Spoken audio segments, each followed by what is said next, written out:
Di tengah hutan lebat Kalimantan, suara tawa perempuan terdengar setiap malam dari balik pepohonan. Para penebang pohon mencoba mengabaikannya, hingga salah satu dari mereka ditemukan tergantung di atas cabang. Matanya terbuka lebar dan mulutnya penuh rambut hitam. Mereka pikir itu ulah hewan liar, tapi nenek penjaga hutan berkata, itu dia yang dulu dikubur tanpa kain. Kini dia bangkit. 3 sahabat pergi ke hutan untuk mencari lokasi baru bagi ladang Peramban. Mereka mendirikan tenda di dekat sungai kecil dan mengira hanya akan tinggal 2 malam. Tapi malam pertama, mereka mendengar suara perempuan menangis di antara semak. Salah satu dari mereka mencoba mencari sumber suara dan tidak pernah kembali. Ketika 2 orang lainnya mencarinya, mereka menemukan jejak darah membentuk lingkaran, dan di tengahnya bunga cempaka putih segar. Di pohon terdekat, ada rambut tergantung seperti bendera. Sejak saat itu hutan berubah, suara burung lenyap, kabut muncul siang hari, dan bayangan perempuan melayang di antara akar. Mereka tidak sedang tersesat, mereka sedang diikuti. Semua berawal dari keputusan sederhana 3 sahabat lama, Agung, Raka, dan Dimas, untuk membuka ladang baru di wilayah perbatasan antara 2 desa adat di Kalimantan Tengah. Mereka mendengar dari seorang maklar tanah bahwa ada lahan subur yang belum pernah disentuh manusia modern, tersembunyi di balik jalur tua yang dulunya digunakan para pemburu. Tanah itu dikelilingi hutan lebat, jauh dari pemukiman, dan katanya masih liar. Bagi mereka kata liar berarti kesempatan. Ketiganya sedang terdesak ekonomi, dan ini adalah peluang untuk membangun sesuatu dari nol. Mereka membawa bekal, parang, alat pengukur, dan peralatan tenda, serta sebuah keyakinan naif bahwa mereka hanya akan tinggal 2 atau 3 malam, lalu kembali dengan peta lokasi dan rencana tanam. Perjalanan ke dalam hutan memakan waktu hampir sehari penuh. Jalan setapak lama telah tertutup oleh akar dan lumut. Mereka harus menebas jalan, mendaki bukit kecil, dan menyeberangi sungai dangkal yang airnya dingin seperti es. Ketika matahari mulai condong ke barat, mereka akhirnya tiba di sebuah dataran kecil di tepi sungai, datar, luas, dan cukup terang karena sedikit pohon tinggi di sekitarnya. Mereka memutuskan disinilah tempatnya. Malam pertama berjalan biasa. Mereka memasak nasi dan ikan asin di atas api kecil, tertawa mengenang masa SMA, dan menertawakan kisah-kisah horor yang pernah mereka dengar waktu kecil. Tapi ketika malam semakin dalam, suasana mulai berubah. Burung hutan yang sebelumnya ramai mendadak diam. Angin berhenti, dan dari balik semak-semak terdengar suara tawa perempuan, pelan, panjang, dan seolah mengejek. Agung langsung berdiri. "Kalian dengar itu?" katanya sambil menatap Raka dan Dimas. Tapi keduanya hanya menggeleng. Mereka pikir Agung sedang menggoda. Tapi ketika suara itu terdengar lagi, lebih jelas. Kali ini seperti berasal dari atas pohon. Ketiganya membeku. Tak satu pun berani bicara. Mereka memutuskan masuk ke tenda dan mencoba tidur. Namun pagi harinya, Dimas tidak ada di dalam tendanya. Sepatu dan tasnya tertinggal, tapi tubuhnya tidak ditemukan. Agung dan Raka mencari di sekitar lokasi, memanggil namanya berkali-kali, tapi tak ada jawaban. Mereka menyusuri tepi sungai, memeriksa semak, dan bahkan memanjat pohon terdekat. Dan di sanalah mereka melihatnya. Di tanah lembab di bawah akar beringin besar, mereka menemukan lingkaran darahin. Di tengah lingkaran itu tertancap bunga cempaka putih yang masih segar. Rambut hitam panjang tergantung dari cabang pohon, tidak menempel dimanapun, hanya menggantung, seperti sengaja diletakkan. Raka mulai panik. Ia ingin keluar dari hutan secepatnya. Tapi Agung, yang lebih rasional, menyarankan menunggu setengah hari. Mungkin Dimas hanya tersesat. Tapi waktu berjalan dan suara-suara mulai muncul kembali, kali ini bukan hanya tawa, tapi juga tangisan bayi dan suara langkah kaki di sekitar tenda yang tidak pernah terlihat pemiliknya. Saat malam kedua tiba, mereka mencoba menyalakan api besar dan berjaga bergantian, tapi rasa kantuk mengalahkan mereka.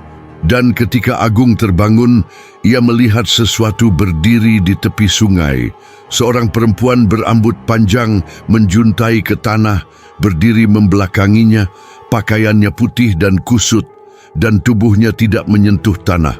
Saat ia membangunkan Raka dengan panik, sosok itu menghilang begitu saja, tanpa suara, tanpa jejak.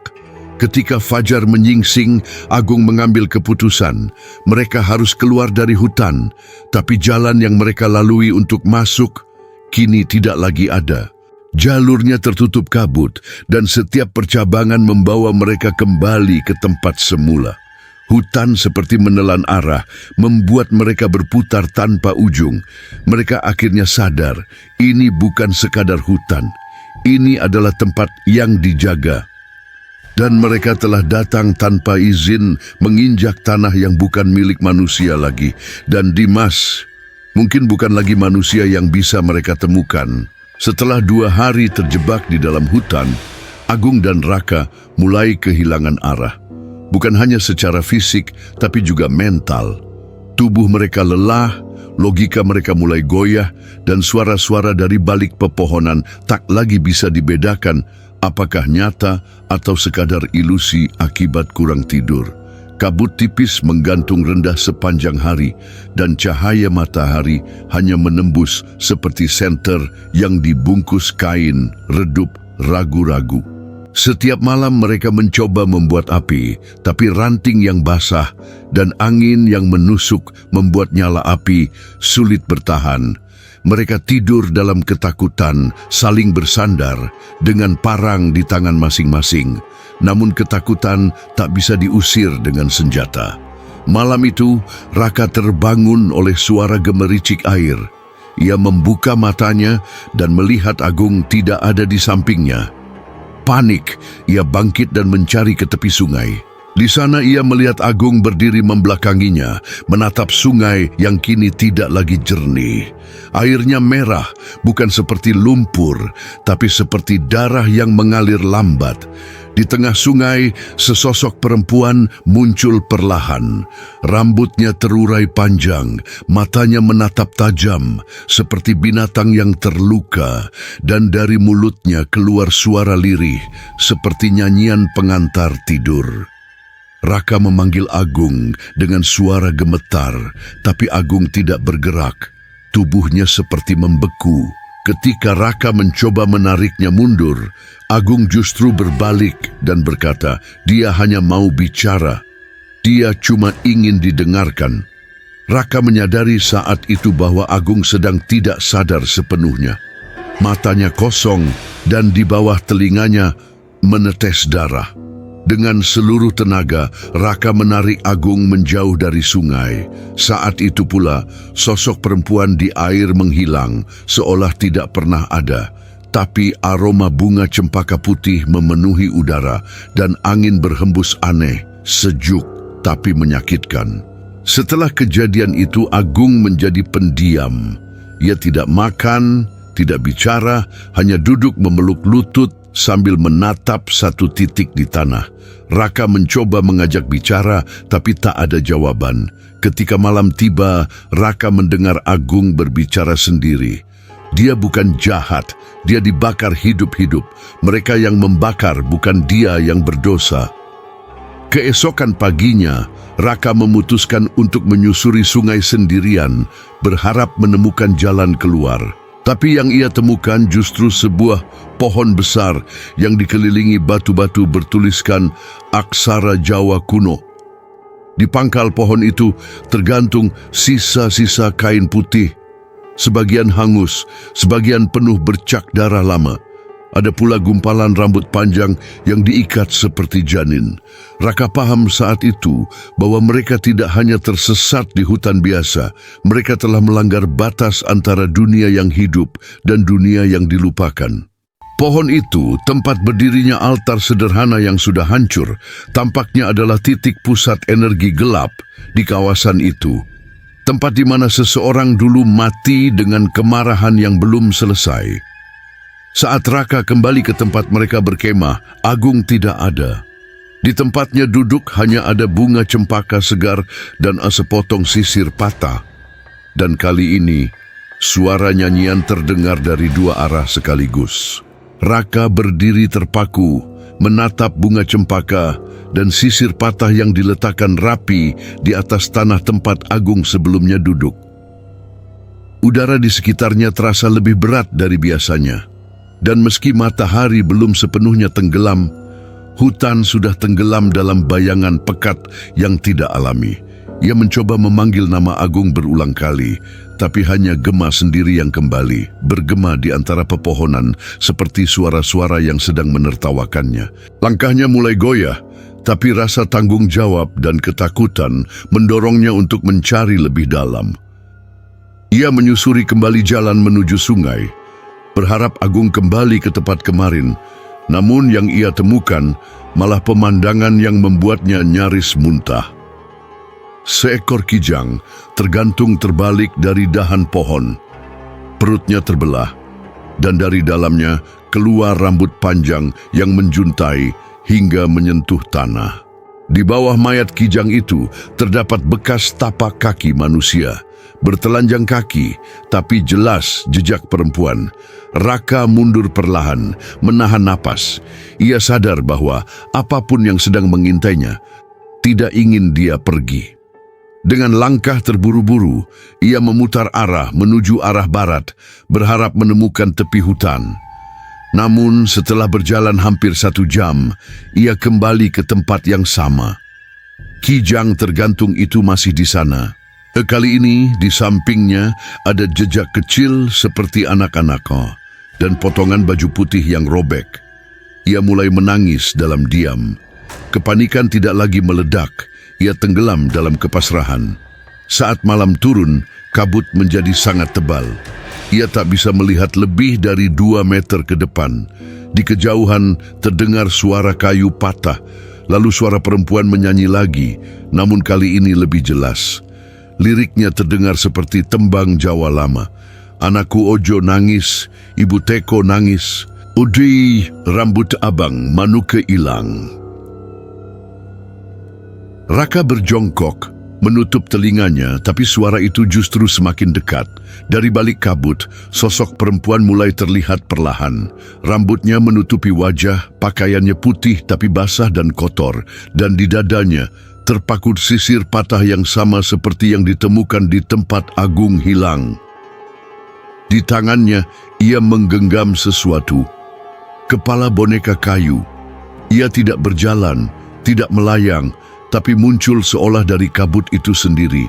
Raka mencoba berdiri dan lari, tapi kakinya berat, seolah ditarik akar dari dalam tanah. Saat ia nyaris terjatuh, seseorang menarik lengannya dari samping. Tangan tua, penuh keriput. Suara pelan berkata, "Ayo nak!" Sebelum dia menutup semua jalan, Raka ditarik ke dalam pondok kayu tua yang nyaris tak terlihat di balik semak. Di dalamnya duduk seorang nenek tua dengan rambut digelung dan mata seperti telah melihat kematian berulang kali. "Kau masuk ke wilayahnya," kata si nenek. "Tempat dia dulu mati dibuang di saat anaknya masih hidup di dalam perut. Mereka bakar tubuhnya karena takut kutukan, tapi yang dikutuk justru mereka semua." Raka gemetar. "Siapa dia?" tanyanya. "Namanya Lastri," jawab sang nenek. "Dan kau membawa darah yang dia kenali." Saat itu Raka baru sadar. Tangan yang menariknya barusan adalah tangan seorang dukun tua yang bernama Bu Sekar. Penjaga hutan adat yang sudah lama hilang dari desa dan dianggap gila. Tapi justru dialah yang selama ini menjaga batas antara roh dan manusia. Dan Lastri adalah nama yang ia dengar dari neneknya sendiri ketika kecil, nama yang dilarang disebut, nama yang konon membawa kematian jika dilafalkan di malam hari. Tapi kini, Nama itu sudah datang mencariam, dan ia, Raka, bukan hanya pengunjung di hutan ini. Ia adalah bagian dari cerita yang belum selesai. Di dalam pondok kecil yang hampir rubuh itu, Raka duduk memeluk lutut, tubuhnya menggigil, bukan hanya karena dingin, tetapi karena kepastian yang perlahan menghantam kesadarannya. Ia telah terikat pada sesuatu yang jauh lebih dalam daripada sekadar kesalahan memasuki wilayah terlarang. Busekar, sang dukun tua penjaga hutan, menyalakan dupa dari daun kering dan kemenyan hitam, menciptakan aroma yang menusuk dan menyapu udara lembab dengan kabut mistis. Lastri tidak mati sebagai hantu, kata Busekar dengan suara serak namun tegas. Dia mati sebagai ibu yang ditolak, dibakar hidup-hidup karena dianggap membawa aib. Tapi yang tidak mereka tahu, kematiannya membelah batas antara roh dan tanah. Ia tidak gentayangan, ia menjaga rasa sakitnya, menjaga kutukannya. Raka menatap si nenek dengan mata tak percaya. Tapi, kenapa aku? Kenapa Agung? Kenapa Dimas? Busekar menatapnya tajam. Kalian bertiga adalah darah dari garis pelaku. Leluhur kalian yang memutuskan membuang Lastri. Kalian tidak datang tanpa sebab, kalian dipanggil. Kata-kata itu menghantam dada Raka seperti palu. Ia teringat cerita samar dari neneknya tentang seorang perempuan dari desa tetangga yang menghilang karena hal memalukan, namun tak pernah dijelaskan lebih lanjut. Sekarang semuanya menjadi terang. Ia, tanpa sadar, telah membawa rantai sejarah itu kembali ke tanah yang menolak dilupakan. Busekar menggelar tikar pandan dan menyiapkan upacara kecil. Jika kau ingin keluar dari hutan ini hidup-hidup, kau harus berbicara padanya, tapi bukan untuk mengusir, untuk mendengarkan. Ia menyerahkan sehelai kain kafan kecil, seuntai rambut yang diikat dengan benang merah dan bunga cempaka putih yang mekar dari altar batu. Pergilah ke pohon besar tempat dia dibakar. Letakkan ini semua di akar pohonnya dan duduklah diam sampai dia datang. Meski ketakutan mencekik, Raka mengangguk. Malam itu juga ia berjalan kembali ke lokasi yang ia temukan sebelumnya, ditemani kabut yang seolah membuka jalan hanya untuknya. Pohon itu berdiri kokoh, menjulang seperti raksasa yang tidur sambil bermimpi buruk. Angin berhenti, hutan diam. Raka meletakkan bunga, rambut, dan kain di pangkal akar pohon, lalu duduk bersila, menunduk dan memejamkan mata. Beberapa menit berlalu tanpa suara, tapi kemudian udara di sekitarnya menjadi dingin luar biasa. Dari balik kelopak matanya yang tertutup, ia merasakan kehadiran, seperti seseorang yang berdiri tepat di depannya, mengamati dengan intens. Bau anyir darah bercampur aroma cempaka memenuhi paru-parunya. Kemudian terdengar suara, bukan dari luar, tapi dari dalam pikirannya. Kau cucu dari mereka yang membakar tubuhku. Tapi kau datang tidak untuk menolak. Kau duduk, kau diam, dan kau mendengar. Maukah kau mendengar kisahku tanpa memalingkan wajah? Raka membuka matanya perlahan. Di depannya Lastri berdiri, bukan sebagai hantu dengan wajah rusak dan rambut menutupi mata, tetapi sebagai seorang perempuan muda dengan luka yang dalam di dada, mata basah namun penuh keteguhan. Ia tidak melayang, ia tidak menakutkan, ia nyata. Dan malam itu Raka mendengarkan kisah Lastri dari awal sampai akhir, tentang pengkhianatan, tentang cinta yang ditolak, tentang anak yang tak sempat menangis, tentang api yang tidak memurnikan, tapi mengutuk. Dan ketika fajar mulai menyingsing, Lastri berkata pelan, "Aku tidak mencari balas. Aku hanya ingin dikenang bukan sebagai kutukan, tapi sebagai ibu." Lalu ia menghilang bersama embun pagi, dan pohon tempat pembakaran itu meneteskan getah bening untuk pertama kalinya. Setelah malam penuh pengakuan itu, Raka terbangun di pangkal pohon besar dengan tubuh kaku, namun hati yang jauh lebih tenang. Kabut telah menghilang dan sinar matahari menembus celah dedaunan dengan kehangatan yang belum pernah ia rasakan selama berada di hutan itu. Bunga cempaka putih yang ia letakkan malam sebelumnya kini telah mengering tapi tak membusuk. Sisir patah dan kain kafan kecil tak lagi tampak. Seolah apa yang perlu disampaikan sudah selesai. Namun, sesuatu tetap mengganjal dalam pikirannya. Bagaimana dengan Agung dan Dimas? Ia belum bisa meninggalkan hutan tanpa tahu nasib sahabat-sahabatnya. Dengan bekal keberanian yang baru tumbuh dari percakapan batin yang ia alami semalam, Raka kembali menyusuri sungai dan jalur bekas perkemahan mereka. Di titik tempat mereka dulu mendirikan tenda, kini berdiri sebuah batu nisan dari kayu. Tertulis dengan arang, "Dimas, pulang sebelum waktunya." Agung memilih mendengar terlalu dalam. Di samping batu itu, tertancap bunga cempaka segar, seolah seseorang atau sesuatu baru saja meletakkannya. Air mata Raka jatuh tanpa suara. Mereka tidak berhasil, tapi mereka tidak hilang sia-sia karena kehadiran mereka telah membuka jalan bagi satu kebenaran yang selama ini dibungkam hutan dan sejarah. Dalam hening, ia menunduk, membacakan doa pelan dengan bahasa Jawa yang diajarkan neneknya saat kecil.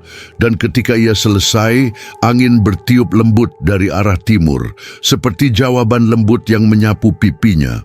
Ia pun memutuskan untuk meninggalkan hutan. Namun, kali ini jalannya tidak berputar. Ia tidak tersesat. Langkahnya terasa ringan dan suara alam kembali terdengar. Burung bernyanyi, dedaunan berdesir, sungai mengalir seperti biasa. Bahkan cahaya matahari tampak lebih terang dari sebelumnya. Ia tahu Lastri telah membukakan jalan. Saat keluar dari batas hutan, ia disambut oleh warga desa sekitar yang langsung membawa Raka ke balai desa. Tubuhnya lemah, wajahnya pucat, tapi matanya membawa cerita yang tak bisa diucapkan dalam kalimat biasa. Di hadapan para tetua, Raka menceritakan segalanya. Tentang Lastri, tentang darah yang terikat pada dirinya, dan tentang janji yang telah ditepati. Awalnya banyak yang tidak percaya, tapi saat Bu Sekar, yang dianggap sudah gila dan menghilang bertahun-tahun, muncul di balai desa untuk mengkonfirmasi kisah Raka, suasana menjadi hening. Para tetua hanya bisa menunduk, sebagian menangis karena mereka tahu dosa lama tidak bisa dikubur selamanya. Beberapa hari kemudian, dilakukanlah upacara bersih desa. Diadakan persembahan untuk Lastri dan para arwah perempuan yang pernah ditolak oleh adat. Nama-nama yang dulu dihapus dari sejarah kini disebut satu persatu dalam doa. Dan di batas hutan didirikan sebuah tugu kayu sederhana. Bertuliskan, untuk mereka yang dibakar tanpa alasan, ditolak tanpa pelukan, dan dikenang tanpa nama. Raka duduk di depan tugu itu saat malam menjelang. Di tangannya, buku catatan penuh dengan cerita yang ia alami. Ia menulis kalimat terakhir. "Aku datang ke hutan mencari tanah, tapi aku pulang membawa suara." Dan ketika angin malam bertiup melewati barisan pohon, terdengar suara nyanyian lembut dari jauh. Bukan lagi menakutkan, tapi penuh duka dan damai. Beberapa minggu setelah Raka keluar dari hutan dan tugu untuk Lastri didirikan di tepi desa, suasana di sekitar hutan perlahan berubah. Tidak lagi terdengar suara-suara aneh saat malam tiba. Dan warga yang sebelumnya tidak berani mendekati batas hutan kini mulai berjalan melewati jalur lama tanpa merasa diawasi. Namun, di balik ketenangan yang mulai tercipta, ada sesuatu yang tetap hidup. Diam, menunggu. Raka, meski telah kembali ke kehidupan normal, tidak bisa melupakan semua yang ia alami. Ia mulai merasa mimpi-mimpinya dipenuhi simbol dan bayangan. Setiap malam Jumat Kliwon, ia terbangun di tengah malam dengan aroma bunga cempaka memenuhi kamarnya. Meskipun tidak ada bunga yang ia simpan, ia mulai menulis semua itu dalam jurnal. Tapi satu mimpi yang berulang mulai menghantuinya. Dalam mimpinya, ia berdiri di tengah hutan gelap dihadapkan pada 3 jalan. Setiap jalan dijaga oleh sosok perempuan yang berbeda. Satu menangis, satu diam, dan satu tersenyum dengan tatapan kosong. Dalam setiap mimpi, ia hanya bisa memilih satu jalan. Dan setiap kali memilih, ia bangun dengan rasa sakit di dada kiri, tepat di atas jantung, seperti baru saja ditinggalkan oleh sesuatu yang tidak kasat mata. Ia pun memutuskan kembali menemui Bu Sekar, sang dukun penjaga hutan. Namun, pondok tua itu kini kosong. Hanya ditemukan dupa habis terbakar dan bekas lingkaran sesaji di tanah. Raka lalu bertanya ke warga sekitar dan salah satu petani mengatakan bahwa Bu Sekar sudah kembali ke dalam. Saat Raka bertanya maksudnya, petani itu hanya menjawab, ia telah menyatu dengan hutan yang ia jaga. Dengan dorongan rasa tidak tenang, Raka kembali ke Tugu Lastri. Ia duduk di sana selama berjam-jam hingga senja jatuh dan kabut mulai menyelimuti. Ia berbicara bukan dengan suara keras, tapi dalam batin. Ia bertanya mengapa mimpi itu datang kembali, mengapa ada 3 jalan, mengapa hatinya terasa masih ditarik kembali. Dan malam itu, ia mendapat jawaban. Saat bulan penuh naik ke langit, kabut di sekeliling tugu mulai berputar perlahan, seperti ditarik oleh pusat tak terlihat. Dari dalam kabut itu muncul sosok perempuan, bukan Lastri, tapi mirip, lebih muda. Matanya tidak penuh dendam, tapi kosong. Seolah belum tahu siapa dirinya. Ia berdiri di depan Raka dan menunjuk ke arah hutan. Tak bicara, tak berkedip, lalu perlahan menghilang. Keesokan harinya, Raka kembali ke balai desa dan mencari catatan lama. Dengan izin kepala desa, ia membuka buku kelahiran dan kematian puluhan tahun lalu. Di sana, ia menemukan nama lain, Sri Wahyuni, gadis muda yang hilang tahun 1984 dan tidak pernah ditemukan. Terakhir terlihat di dekat lokasi yang sama, tempat Tugu Lastri berdiri sekarang. Dan saat ia melihat foto hitam putih yang tersisa di dokumen itu, wajahnya adalah wajah dari mimpinya. Raka terdiam. Lastri bukan satu-satunya. Tugu yang mereka bangun bukan hanya untuk satu arwah, tapi menjadi mercusuar bagi banyak roh yang selama ini tidak pernah diizinkan untuk pulang. Malam berikutnya, Raka kembali dihantui oleh mimpi yang jauh lebih nyata dari sebelumnya. Ia berjalan menyusuri jalan setapak yang tidak asing, jalur hutan tempat segalanya bermula. Tapi kali ini ia tidak sendiri. Di sampingnya berjalan seorang perempuan muda yang diam sepanjang waktu. Bukan Lastri, bukan Sri Wahyuni, tapi seseorang yang matanya seperti menyimpan semua penderitaan yang tak pernah terucap. Dalam mimpi itu, perempuan tersebut membawa Raka menuju sebuah lembah kecil yang tertutup kabut ungu pekat. Di tengah lembah terdapat sumur batu tua dengan tali yang putus. Ketika Raka menunduk melihat ke dalam sumur, ia melihat dirinya sendiri. Tapi versi dirinya yang lebih tua duduk bersandar pada dinding sumur dengan mata kosong dan tangan memegang jurnal. Tiba-tiba, suara perempuan itu terdengar. Kalau kau tetap diam, aku akan tetap di sini. Kalau kau berpaling, kami akan tetap terkubur. Tapi jika kau mau bicara, kami akan berjalan bersamamu. Raka terbangun dengan nafas terengah-engah, peluh dingin membasahi tubuhnya.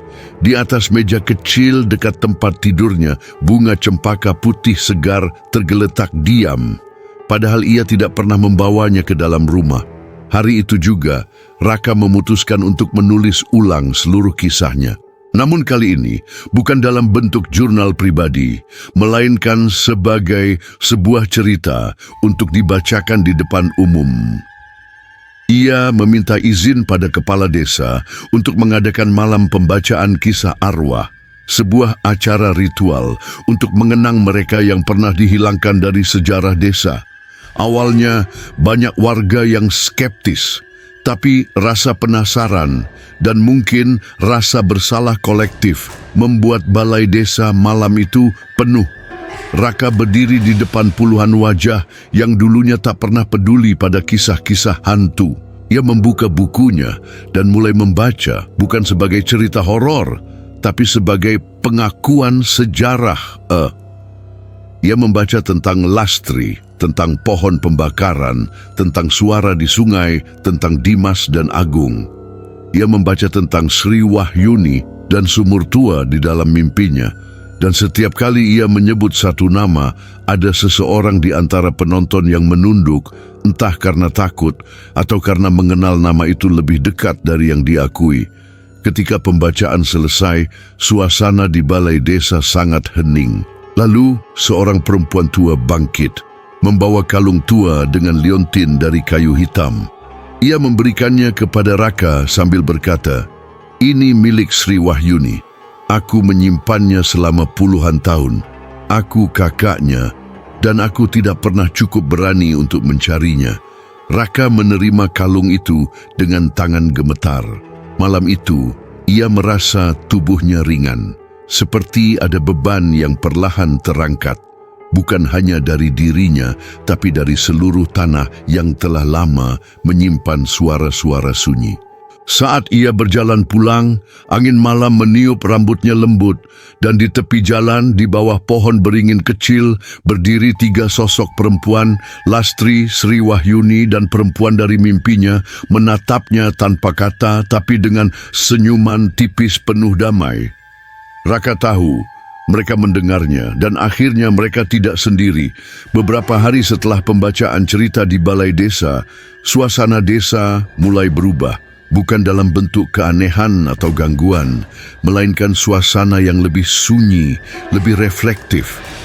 Warga mulai sering mengunjungi Tugu Lastri, bukan untuk menaruh sesajen atau mengusir roh, tapi hanya untuk duduk diam, mungkin mendengarkan, mungkin merenung.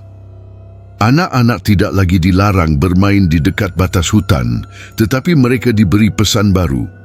Kalau kau dengar suara menangis, jangan lari. Dengarkan, tapi jangan masuk tanpa hati yang bersih. Raka mulai sering dikunjungi warga yang menceritakan mimpi-mimpi aneh mereka. Seorang petani bermimpi bertemu adiknya yang hilang saat kecil, duduk di akar pohon dan berkata, "Aku tidak marah, tapi aku ingin dikenang." Seorang ibu rumah tangga bermimpi tentang seorang gadis berambut panjang yang memberinya sisir tua, lalu hilang sambil berkata, "Ini bukan milikku, tapi milikmu juga." Cerita-cerita itu tidak lagi dianggap mimpi buruk, melainkan pesan yang tertunda dari masa yang tidak pernah selesai.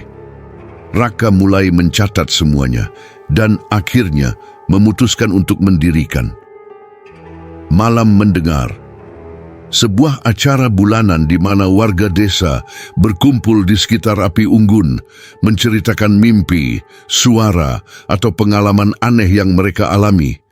Tidak ada yang ditertawakan, tidak ada yang dibungkam, semua didengar.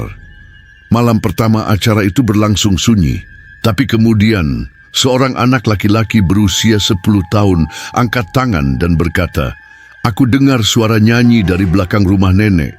Tapi dia nggak serem. Dia minta aku tanam bunga putih di tanah kosong. Warga saling pandang dalam diam. Beberapa mengangguk. Dan keesokan harinya mereka menanam bunga cempaka putih di sana. Namun di balik semua kedamaian yang mulai tumbuh, Raka masih menyimpan satu pertanyaan. Siapa sosok perempuan ketiga dalam mimpinya yang tak punya nama, tapi selalu hadir di persimpangan 3 jalan?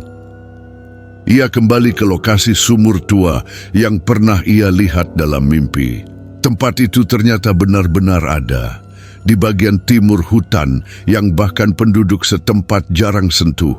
Sumur itu ditutupi semak dan tali timbanya telah hilang sejak lama. Tapi dinding batunya masih berdiri kuat. Saat membersihkan sekitar sumur, ia menemukan ukiran samar di batu. Renwi. Raka membawa temuan itu ke balai arsip desa dan setelah menelusuri dokumen puluhan tahun lalu ditemukan sebuah nama, Ratna Wulandari, anak dari kepala desa pada tahun 1961 yang dinyatakan hilang saat usia 17 tahun. Hilangnya ditutupi karena dianggap mencoreng nama keluarga. Tidak ada pencarian, tidak ada upacara. Ia dilupakan secara sengaja.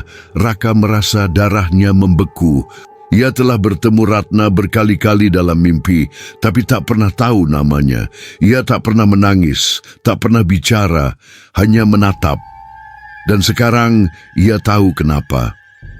Karena Ratna adalah yang paling dilupakan. Bukan hanya oleh keluarga, tapi oleh seluruh desa.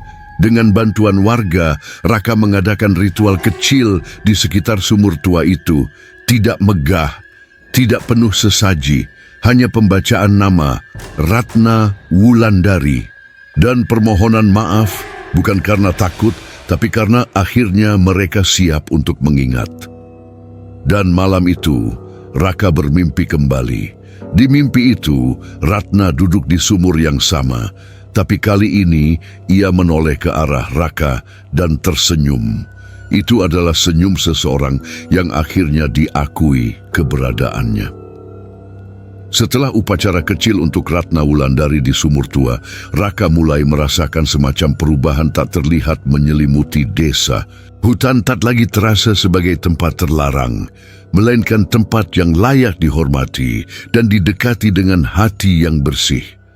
Anak-anak mulai dibawa oleh orang tua mereka untuk berdoa di bawah pohon beringin tua, bukan untuk mengusir setan, tapi untuk mengucapkan terima kasih itu. Namun, meski banyak roh telah ditenangkan, Raka tahu bahwa tidak semua cerita telah selesai.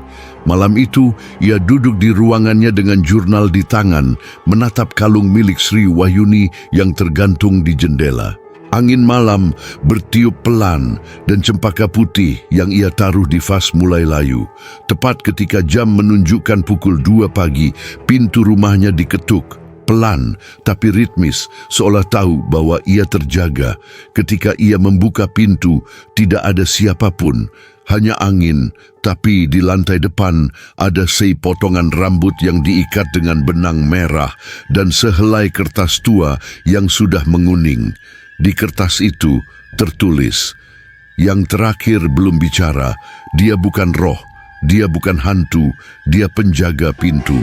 Raka segera memahami masih ada satu sosok yang belum muncul, sosok yang tidak gentayangan karena dendam atau karena mati secara tragis, tapi seseorang atau sesuatu yang bertugas menjaga batas antara dunia mereka dan dunia kita. Ia kembali mengunjungi Bu Sekar, meski tahu si dukun tua sudah lama tak terlihat.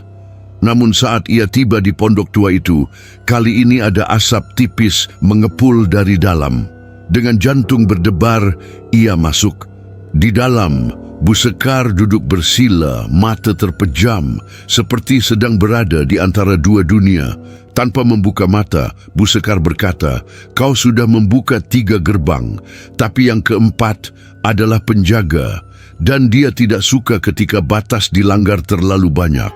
Raka duduk perlahan. "Siapa dia?" Bu Sekar membuka matanya perlahan dan menjawab, "Namanya tidak boleh disebut, tapi dia tinggal di antara akar dan kabut. Dia bukan roh yang tersesat, dia roh yang mengawasi." Ia melanjutkan bahwa setiap wilayah yang pernah mengalami kematian tidak wajar akan memiliki satu penjaga roh, makhluk netral, tidak jahat, tidak baik, tapi menjadi penimbang. Jika terlalu banyak roh dipanggil, ditenangkan, atau dibebaskan secara bersamaan, penyeimbang ini akan muncul, bukan untuk menghukum, tapi untuk mengoreksi keseimbangan. "Dia datang ketika narasi terlalu penuh," ujar Bu Sekar, "dan dia akan memilih siapa yang harus tinggal." Raka merasa merinding hingga tulang. Ia bertanya, "Apa itu berarti aku?" "Belum tentu," potong Bu Sekar. tapi mungkin jika kau terus menggali tanpa tahu batas. Dengan rasa takut yang belum pernah ia rasakan sebelumnya, Raka pulang. Di tengah malam, ia menulis satu kalimat di jurnalnya. Tak semua kebenaran ingin dibuka, beberapa dilahirkan untuk tetap tidur. Dan malam itu, untuk pertama kalinya, ia bermimpi menjadi penjaga. Berdiri di antara dua pohon besar, melihat ribuan roh berjalan ke arahnya, dan harus memutuskan siapa yang boleh lewat. Ketika ia bangun, tangan kanannya menggenggam rambut, bukan miliknya, dan di luar jendela, kabut telah kembali. Hari-hari berikutnya berjalan dengan keheningan yang tidak biasa. Warga desa yang dulunya mulai berani mengunjungi batas hutan, kini kembali menjauh. Bukan karena gangguan, melainkan karena insting kuno. Sebuah rasa bahwa sesuatu sedang bangkit, bukan dalam bentuk kemarahan, tapi dalam bentuk keseimbangan yang sedang mencari tempat berpijak. Raka mulai mengurung diri. Ia tidak lagi menghadiri malam mendengar, dan Tugu Lastri pun mulai ditumbuhi semak liar. Bunga cempaka yang dulunya selalu segar kini layu dalam semalam. Beberapa warga bermimpi buruk lagi, tapi bukan mimpi tentang roh sedih atau perempuan menangis. Kali ini, mimpi mereka dipenuhi sosok tanpa wajah, hanya berdiri diam di ujung jalan, menatap dalam diam. Dalam satu malam yang sunyi, Raka kembali bermimpi berada di tengah hutan. Tapi kini, hutan itu tidak lagi memiliki suara, tidak ada burung, tidak ada angin. Ia berdiri di antara dua batu besar yang tertutup lumut, dan di depannya ada meja kayu tua. Di atasnya, 3 benda, sisir patah milik Lastri, kalung Sri Wahyuni, dan potongan rambut terikat benang merah. Kemudian suara terdengar, tidak dari depan, tidak dari belakang, tapi dari dalam pohon di hadapannya. 3 telah dipulangkan, tapi kau belum memilih apakah akan menjadi bagian atau tetap menjadi jembatan. Raka sadar bahwa perannya tidak lagi hanya sebagai pendengar, penulis, atau pewarta. Ia sekarang sedang diuji, apakah ia siap menanggung beban menjaga keseimbangan antar dunia, atau apakah waktunya untuk melepaskan semuanya dan kembali menjadi manusia biasa. Hari berikutnya, ia pergi ke sumur tua tempat nama Ratna ditemukan. Ia membawa bunga, kain putih, dan sebuah potongan jurnal yang ia tulis semalam. Ia meletakkannya dengan hati gemetar, lalu menunduk dan bertanya dalam batin, "Apa yang sebenarnya kalian inginkan?" Dan saat angin berhenti dan udara menjadi dingin seperti malam pertama di hutan, suara perempuan tua muncul di belakangnya. Bukan Bu Sekar, tapi sosok yang sangat mirip, mengenakan kain adat, rambut digelung rapi, dan matanya seperti menyimpan dan umur dunia. Ia berkata, "Mereka sudah mendapat suara, tapi suara itu tidak boleh disalahgunakan. Jika kau membangun jembatan, bersiaplah untuk dilewati. Tapi jika tidak sanggup, hancurkan sebelum jembatan itu menjadi jalan masuk." Raka berdiri dengan tubuh gemetar. Di sekelilingnya, hutan bergerak perlahan, seperti bernapas. Ia tahu keputusan akan segera datang, dan ia tidak punya banyak waktu. Malam itu ia kembali ke rumah, duduk di depan jurnal terakhir, menulis satu kalimat yang menjadi penguncian kisah panjang ini. "Jika kau membaca ini, kau sudah berada terlalu dekat." Dan tepat pada pukul 3 pagi, ketika semua orang terlelap, kabut menutupi desa. Tapi kali ini, kabut itu datang dari dalam dirinya sendiri. Malam terakhir datang tanpa peringatan. Langit malam berwarna keabu-abuan, seolah bintang-bintang memilih untuk tidak bersinar. Di rumah kayu kecil tempat Raka tinggal, semua lilin padam bersamaan meskipun tidak ada angin. Jendela berembun dari dalam dan suara detak jam dinding berhenti. Bukan rusak, tapi diam, Seperti waktu menolak untuk berjalan, Raka duduk di depan meja dengan satu lilin kecil yang nyalanya goyah. Di depannya, halaman terakhir dari jurnalnya terbuka kosong. Tangannya gemetar, tapi ia tahu ini adalah bagian terakhir. Ia tidak menulis, ia mendengarkan. Di luar, langkah kaki terdengar. Tidak tergesa, tidak berat, tapi pasti. 3 ketukan pelan di pintu seperti malam sebelumnya. Tapi kali ini ia tidak membuka. Ia hanya berkata, "Aku di sini, sendiri," dan mendengarkan. Dari luar, suara perempuan terdengar, "Jangan takut pada kami. Tak ada yang ingin menyakitimu." Tapi suara yang kau bangunkan telah menarik mereka yang lebih tua dari kami. Mereka yang bukan roh, bukan manusia, tapi penunggu malam. Udara di dalam ruangan mulai bergetar. Dinding-dinding kayu mengeluarkan suara retak lembut. Lilin padam. Dan untuk pertama kalinya, kegelapan di sekitarnya tidak hanya gelap, tapi hidup. Raka memejamkan mata dan dalam kegelapan ia melihat wajah-wajah. Lastri, Sri Wahyuni, Ratna. Mereka tidak bicara, hanya menatap, lalu satu persatu mereka menunduk dan mundur. Di belakang mereka muncul satu sosok yang tidak berbentuk manusia, hanya siluet besar bergelombang seperti bayangan asap di dalam air. Sosok itu berbicara dengan suara yang tidak bisa ditulis. Tapi dalam pikirannya, Raka mendengar, "Kau membangunkan apa yang ingin tidur. Tapi karena kau mendengarkan tanpa ingin menguasai, kami memberimu pilihan.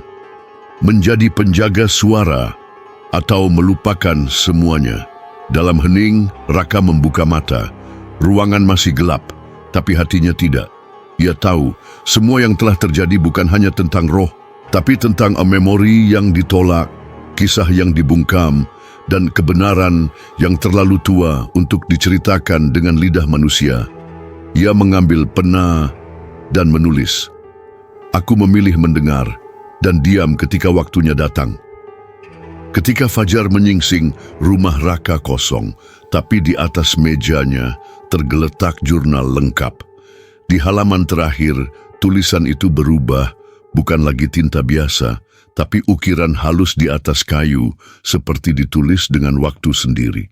Dan dari pagi itu ke seterusnya, warga yang melewati rumah Raka sering melihat kabut tipis menggantung di jendela. Tapi mereka tidak takut, karena mereka tahu Raka belum pergi. Ia hanya bergabung dengan mereka yang menjaga agar suara tidak hilang lagi. Jika cerita ini membuatmu merinding, jangan lupa untuk menyukai dan berlangganan. Karena di Indonesia, hutan bukan sekadar alam. Ia menyimpan mereka yang tak pernah pergi. Beberapa kisah adalah peringatan agar kita tahu mana pohon yang boleh ditebang dan mana yang disumpahi.